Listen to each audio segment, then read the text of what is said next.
Listen, I don't want any trouble. Get back! I said get back!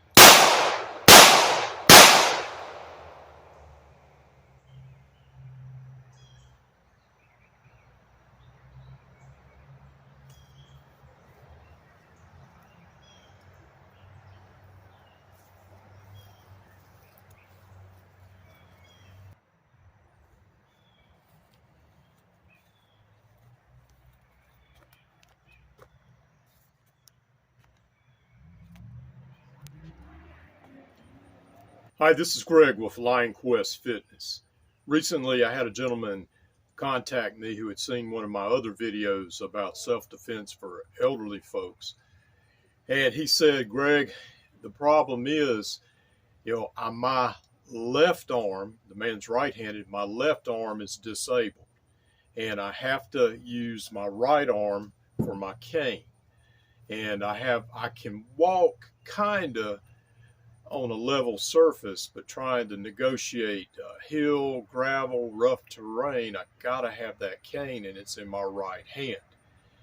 What do I do if I face a deadly threat? Well, I told him I was going to think about it. I tried to give him a little bit of advice with what limited knowledge I have, but I said, let me think about it and see if I can't present some alternatives. So let's talk about those alternatives. Before we do that, though, let's make one thing clear. People who are elderly, as we age out, we become less able to defend ourselves. Our bones become brittle, our brain begins to shrink, and there's space in the brain case that where a blow to the head can cause death. We lose mobility, we lose strength, we lose flexibility. And those of us who have lived long enough to start seeing that realize that. Second, there's no guarantees. Anything that we discuss today, you have to train it for it to work, and that's no guarantee that's going to get you out of a bad situation. So always remember, your awareness, also being careful about where you go, who you associate with, has a lot to do with effective self-defense strategies. Now, one thing I want to share has to do with a period of time where I had to walk with a cane. And about 20 years ago, I was in a very bad ATV accident, busted my hip up. I had very limited mobility in my neck. I was in severe pain. I had to walk with a cane. I also, when I drove, I had to wrap a towel around my neck just to be able to turn my head enough to see. So I was in a bad place at that time.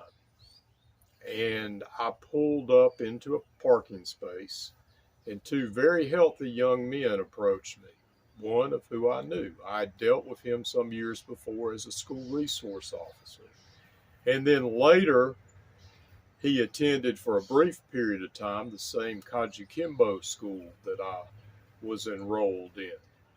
And he wasn't a very bright guy. He was very aggressive. All he wanted to do was fight, and he kept challenging the instructor, to which the instructor would either beat the crap out of him or he would choke him out.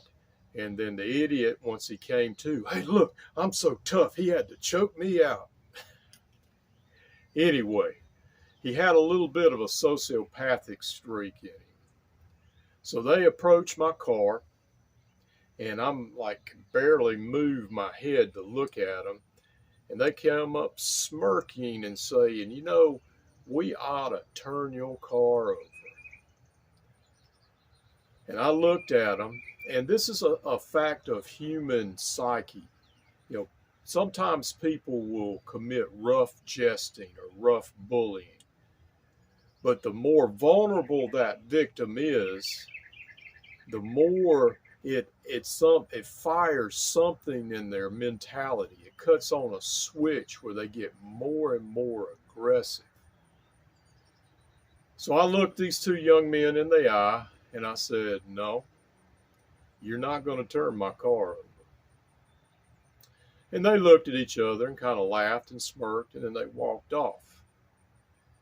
But there's a lesson there, once again, about that human predilection to, even if normally you don't have sociopathic behaviors, sometimes that bully and that predatory instinct against those that are weaker, hurt, disabled, are unleashed on an unfortunate victim. So let's look at some techniques that could possibly be used by somebody who is disabled and elderly. First off, you're going to need a cane. I recommend you have a cane that has a little bit of weight. Now, I prefer a straight cane without the hook that has a knob or some type of handle on the end, but something that has a little bit of weight. Now, I'm going to simulate having one arm disabled. Now, the first series of strikes, you want to go low. You want to bring the cane to this position right here. Now, the first one in between the legs to the groin. Second, to the knee. Okay, next one, bladder. Then go a little higher, solar plexus. This next one's going to go to the brachial plexus, right there at the neck and trapezius muscle. And then last but not least, one going directly for the center of the forehead, just like that. Now, second way, you can bring that cane up. So you're going to bring the cane up, going to go high, brachial plexus, solar plexus, bladder, knee, groin. And you need to practice those over and over again until they become second nature. Now, what if this does not stop the attack of an aggressive person with evil intent on their mind? Well, remember, elderly, disabled, you're behind the 8 ball. Presentation of deadly force. Now, I tend to recommend for an elderly person, J-frame revolver. Keep it simple. Loaded with 148 grain wad cutters. Once again, it's a light round, but something that packs a punch at close quarters. Now, by the way, this gun has Zeta 6 safety snap inserted. There is no ammo in this gun. All right, disabled arm, having to walk with a cane.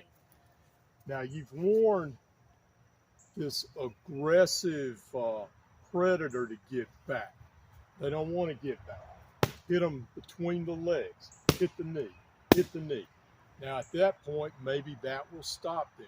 If they are still very aggressive and still coming towards you in some form or fashion, you're going to have to let go of that cane, and this time you're going to present deadly force. If you have time, give them another warning. Step back. All right. If it does not work, then fire. And if they're still coming, you have 3 more that you can utilize. At this point, that person should, by all probabilities, not be too intent on laying hands on you any longer. So, you're going to have to holster that gun to be able to get to your walking device and get yourself out of there where you can call 911. Well, hopefully there's something of value that I presented.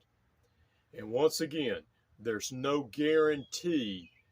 There's always someone bigger, faster, and stronger, especially as we age. So this is Greg with Lionquestfitness reminding you, always be wary of the unexpected.